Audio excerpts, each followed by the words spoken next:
দর্শক, পশ্চিমবঙ্গ বিধানসভা নির্বাচন শেষ, ফলাফল ঘোষণা হয়েছে। আর তার পরপরই রাজ্যের বিভিন্ন জায়গা থেকে সহিংসতার খবর সামনে আসতে শুরু করেছে। বিশেষ করে মুর্শিদাবাদ, মালদহ, উত্তর দিনাজপুর সহ কিছু সংবেদনশীল এলাকায় সংঘর্ষ, ভাঙচুর এবং আতঙ্কের খবর পাওয়া যাচ্ছে।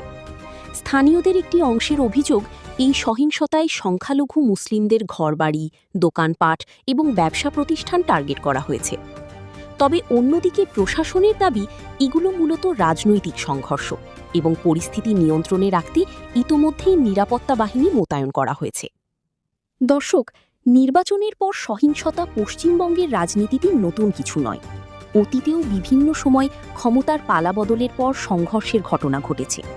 তবে এবারের পরিস্থিতি নিয়ে উদ্বেগ আরও বেশি, কারণ এতে সাম্প্রদায়িক উত্তেজনার অভিযোগও সামনে আসছে।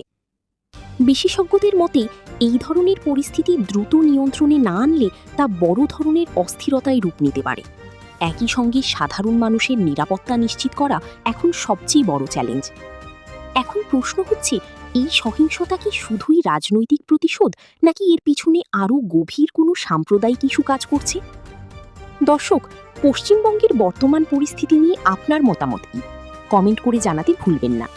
আর এমন গুরুত্বপূর্ণ ও আপডেট খবর পেতে আমাদের চ্যানেলটি সাবস্ক্রাইব করুন, ভিডিওটি শেয়ার করুন। সবাই নিরাপদ থাকুন। ধন্যবাদ।